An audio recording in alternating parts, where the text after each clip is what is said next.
Hello guys, Dhenu આયુર્વેદામાં આપનું હાર્દિક સ્વાગત છે। તો આજે આપણે જાણીશું દૂધી ખાવાના ફાયદા। દૂધી ખાવાના અત્યંત બધા ફાયદા છે અને હા, તે હેર માટે પણ એટલું જ સારું છે અને પાચનતંત્ર માટે પણ એટલું જ સારું છે। જે પણ કોઈ લોકોને કબજિયાત સંબંધિત સમસ્યા છે, જે પણ કોઈ લોકોને વાયુપિત્ત સંબંધિત સમસ્યા છે, તેમના માટે તો ભરપૂર પ્રમાણમાં સારું છે। દૂધીને એક સુપર ફૂડ કહેવામાં આવ્યું છે। તેમાં કેલરી ઓછી છે અને પાણીની માત્રા ખૂબ વધારે પ્રમાણમાં છે।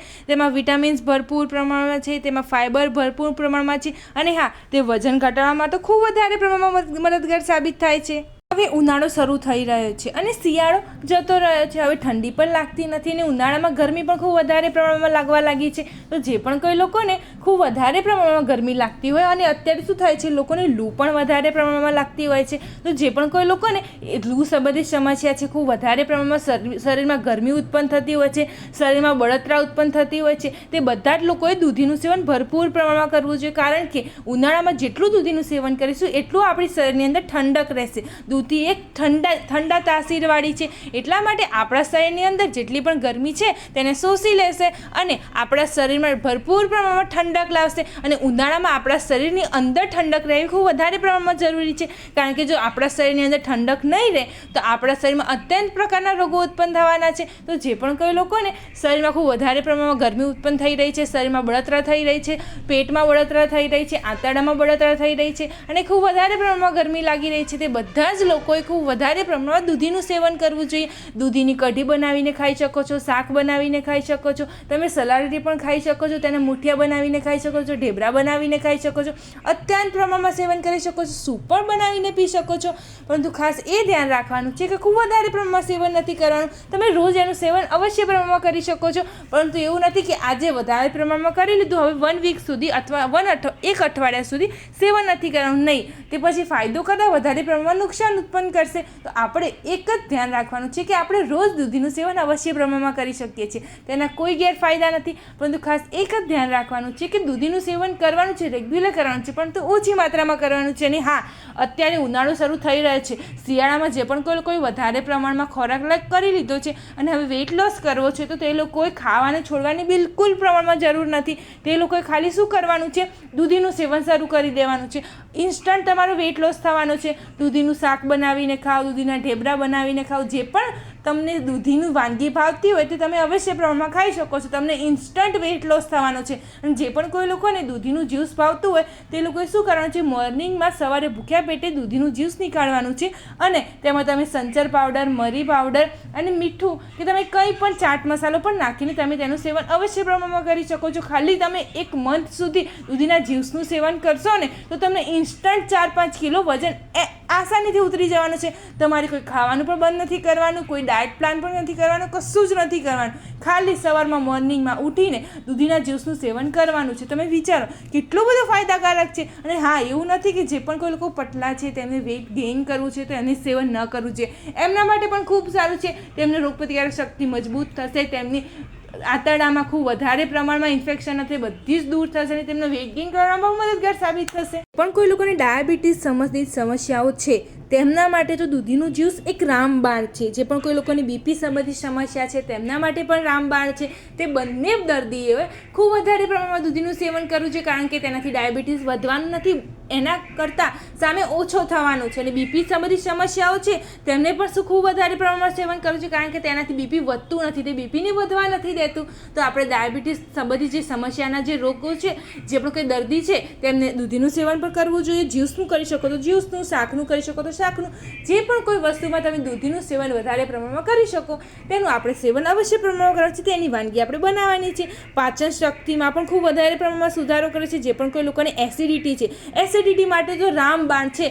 આપણે શું કહીએ, એસિડિટી માટે તો ભગવાન છે દૂધી, એવું કહીએ તો પણ ચાલે, કારણ કે દૂધી એકદમ ઠંડી તાસીરની છે। અને એસિડિટી કોને થાય, જે પણ કોઈ લોકોને શરીરમાં ખૂબ વધારે પ્રમાણમાં બળતરા થતી હોય, ખૂબ વધારે પ્રમાણમાં ગરમી હોય, હોય, ખૂબ વધારે પ્રમાણમાં વાયુપિત્ત ઉત્પન્ન થતું હોય, તે લોકો માટે ખૂબ વધારે પ્રમાણમાં એસિડિટી ઉત્પન્ન થતી હોય છે. અને બધાને શાંત કોણ કરે છે? દૂધી. તો દૂધી જે પણ કોઈ લોકો વધારે પ્રમાણમાં એસિડિટી ઉત્પન્ન થતી હોય, ખાટા તીખા ઓડકાર આવતા હોય, જમ્યા પહેલાં થતું હોય, જમ્યા પછી તરત થતું હોય, પછી વળતરા થતી હોય, પછી ખૂબ વધારે પ્રમાણમાં તીખા ઓડકાર આવતા હોય છે, જે પણ કોઈ લોકોને ખાટું ખાવાથી થતું હોય છે, તીખું ખાવાથી થતું હોય છે, કોઈ પણ રીતની એસિડિટી થતી હોય, તે બધી જ એસિડિટીની એક જ માત્ર દવા છે દૂધી. દૂધીનું તમે જ્યુસ બનાવીને પી શકો છો, દૂધીની દાળ બનાવીને પી શકો છો, તમે તેનું સૂપ બનાવીને પી શકો છો. ઘણી બધી વસ્તુથી તમે દૂધીનું સેવન અવશ્ય પ્રમાણમાં કરી શકો છો. અને દૂધી કડવી પણ નથી હોતી, તુરી પણ નથી હોતી, મીઠી હોય છે. તમે તેનું સેવન પણ અવશ્ય પ્રમાણમાં કરી શકો છો. પરંતુ ખાસ એ ધ્યાન રાખવાનું છે, જે પણ કોઈ લોકોએ એસિડિટી છે,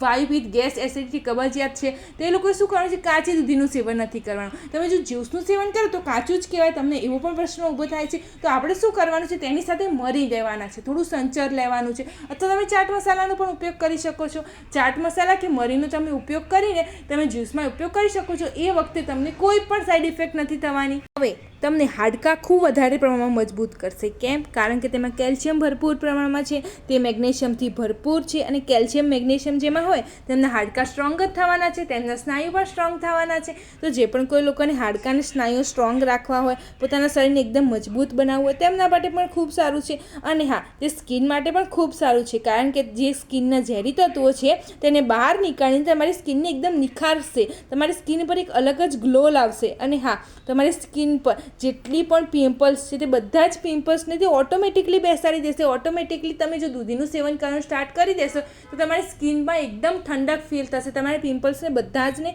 એકદમ આસાનીથી દૂર કરી દેશે. પરંતુ મેં ફાયદા તો તમને ઘણા બધા જણાવી દીધા, પરંતુ ખાસ એ ધ્યાન રાખવાનું છે કે દૂધી લેતા પહેલાં આપણે દૂધીનો ટેસ્ટ કરીને લેવાનો છે, કારણ કે અમુક સમયે દૂધી કડવી પણ હોય છે. મોસ્ટલી મીઠી જ દૂધી હોય છે, મીઠી જ દૂધી આવે છે. પરંતુ અમુક સમયે જો કડવી દૂધી આવી જાય છે અને આપણે શું કરીએ છીએ? તેનું શાક બનાવી દઈએ છીએ, ઢેબરા બનાવી દઈએ છીએ, અને આપણે ટેસ્ટ જ નથી કરતા એ દૂધીનો ટેસ્ટ કેવો છે. આપણે દૂધી લાવીએ, સાફ કરીએ, તેને સમારીએ, તેને શાક બનાવી દઈએ, કાં તો ઢેબરા બનાવી દઈએ, કે કંઈ બી રીતે આપણે વાનગી બનાવી દઈએ. આપણે ટેસ્ટ જ નથી કરતા કે દૂધીનો ટેસ્ટ કેવો છે, તે કડવી છે કે મીઠી છે. નહીં, આપણે તો બનાવીને સેવન કરી લઈએ, પણ આપણને ખબર જ નથી પડતી કે તે કડવી છે કે મીઠી છે. જો કડવી દૂધી આવી જાય તો મેં તમને જેટલા પણ ફાયદા બતાવ્યા, બધા ફાયદાની સામે તે નુકસાન પેદા કરશે. તે બધા જ ફાયદાની સાઈડમાં કરીને તે બધા જ નુકસાન પેદા કરવાના છે. એટલા માટે ખાસ આપણે એ ધ્યાન રાખવાનું છે કે જે પણ કોઈ લોકોને દૂધીનું સેવન કરવું હોય તો દૂધી લાવીને પહેલાં આપણે જે પણ કોઈ વાનગી બનાવતા હોય તેના પહેલાં આપણે ખાસ ધ્યાન રાખીને દૂધીનું ટેસ્ટ કરવાનો છે. કડવી તો નથી ને? કડવી દૂધી હોય તો બિલકુલ સેવન નથી કરવાનું, તેને આપણે સાઈડમાં નીકાળી દેવાની છે. મીઠી દૂધીનું જ સેવન કરવાનું છે. અને હા, તેનો બીજો ગેરફાયદો, દૂધીને તમે જેવી સાફ કરો, તેને સમારો, પછી તરત જ તેનું આપણે વાનગી બનાવી દેવાની છે, અથવા તરત જ તેની કોઈ વાનગી બનાવીને આપણે ગ્રહણ કરી લેવાની છે, કે આપણે ખાઈ લેવાની છે, તેની ભોજન સ્વરૂપે આપણે લઈ લેવાની છે. અને હા, લોકો શું કરે છે? રાત્રે શાક સમારી દે, પછી મૂકી દે ફ્રીજમાં, અને બીજા દિવસે વઘારી દે અને બીજા દિવસે સેવન કરે. નહીં, બીજા શાકભાજીનું પણ એવી રીતે સેવન ન કરવું જોઈએ, દૂધીનું તો બિલકુલ ન કરવું જોઈએ. દૂધીને તો તમે જેવું સમારો, તેની છાલ નીકાળો અને તેનું જેવું તમે સેવન કરો, અથવા જ્યુસ નીકાળીને જેવું તમે સેવન કરો એવું તરત જ સેવન કરવું જોઈએ. તેને 10 મિનિટ પણ ન રાખવી જોઈએ, તરત જ તેની સ્કિન બ્લેક થવા લાગશે. તમે જોજો, તમે જેવું રાત્રે મૂકો અને બીજા દિવસે વઘારો કે બીજા દિવસે તમે કોઈ બી વાનગી બનાવો, તરત જ તેનો જે ઉપરની જે ચામડી છે એ બ્લેક થઈ ગઈ હશે, તે એકદમ પોચી પડી જશે, એકદમ કરમાઈ ગઈ હશે દૂધી. તો તેનું સેવન બિલકુલ નથી કરવાનું. તેમાં એક ઝેરી પદાર્થ તે ઉત્પન્ન થઈ જતો હોય છે. એટલા માટે શું છે, દૂધી એટલી બધી સારી છે કે તેમાં કોઈ ઝેરી પદાર્થ નથી હોતો. તે એકદમ સારી જ હોય છે, અને તે આપણા શરીરમાં ખૂબ ફાયદાકારક જ હોય છે. અને જેવું આપણે તેને સમારીને જેવું કરીએ, તરત જ જે બહારના બેક્ટેરિયા છે, જે ઝેરી બેક્ટેરિયા છે, તેને સ્પર્શ કરે છે અને તરત જ દૂધી કરમાઈ જાય છે, તરત જ તેમાં ઝેર ઉત્પન્ન થઈ જાય છે. એટલા માટે ખાસ એ ધ્યાન રાખવાનું છે કે દૂધીને સમાર્યા પછી ફ્રીજમાં નથી મૂકવાની, તેને 10 મિનિટ બહાર નથી રાખવાની. જેવું સમારીને શાક બનાવે તો શાક બનાવી દેવાનું છે, જ્યુસ નીકાળો તો તરત જ જ્યુસનું સેવન કરી લેવાનું છે. લોકો શું કરે છે? સવારે જ્યુસ નીકાળે, પછી કલાક 2 કલાક મૂકી રાખે ને પછી તેનું સેવન કરે. નહીં, બિલકુલ એવી રીતે સેવન તેનું નથી જ કરવાનું. જ્યુસ નીકાળો એવું ઇન્સ્ટન્ટ તરત જ તેનું સેવન કરવાનું છે. દૂધીને છીણો, સમારો કે તેની કોઈ વાનગી બનાવો, તરત જ વાનગી બનાવીને તેને ગ્રહણ કરી લેવાનું છે.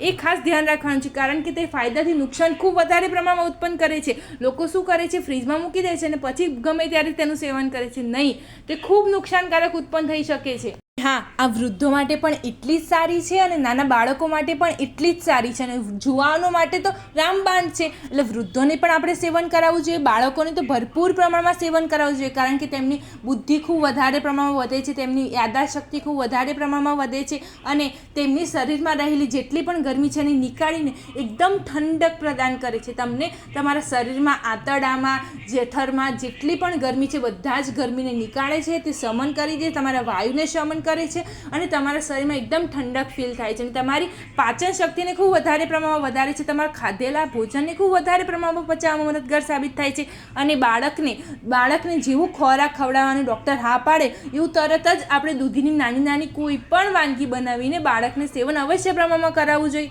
અને વૃદ્ધોને જે પણ કોઈ લોકોને સોજા ચડતા હોય છે, વૃદ્ધો ખૂબ વધારે પ્રમાણમાં સોજા ચડતા હોય છે, તો તે બધા જ લોકોએ ખૂબ વધારે પ્રમાણમાં દૂધીનું સેવન કરવું છે. સોજા પણ ઉતરી જશે, કોઈ તમને તકલીફ પણ નહીં થાય અને ખાટી વસ્તુ ખાવાથી વૃદ્ધોને ખૂબ વધારે પ્રમાણમાં તકલીફ થતી હોય છે, તો દૂધી ખટાશ આવતી જ નથી. તો દૂધીની વાનગી બનાવો તો ખાલી ધ્યાન રાખવાનું છે કે લીંબુનો ઉપયોગ નથી કરવાનો અને વૃદ્ધોને આસાનીથી તમે દૂધીનું સેવન કરાવો, ભરપૂર પ્રમાણમાં સેવન કરાવો અને વૃદ્ધોની હેલ્થને એકદમ સારી બનાવો, કેમ કે વૃદ્ધો માટે દૂધી ખૂબ સારી છે, તેમના બોડી માટે ખૂબ સારી છે, તેમના આંતરડા માટે સારી છે, તેમના જઠર માટે સારી છે, તેમની પાચન શક્તિ ખૂબ વધારે પ્રમાણમાં વધશે અને તેમની બોડીને એક અલગ જ ઇમ્યુનિટી સિસ્ટમ મળશે, એકદમ અલગ જ એનર્જી મળશે. અને વૃદ્ધોને, જુવાનને અને બાળકોને બધા જને ખૂબ વધારે પ્રમાણમાં ઉપયોગ કરવો જોઈએ. અને હા, આના ફાયદા એટલા બધા છે કે એક વિડીયોમાં મારે નથી પતવાના, એટલા માટે હું આ બીજા ફાયદા પણ તમને જણાવીશ. એટલા બધા અનેક પ્રકારના ફાયદા છે, તો આ એક વિડીયોમાં તમને આટલા ફાયદા જણાવ્યા અને આટલા નુકસાન જણાવ્યા.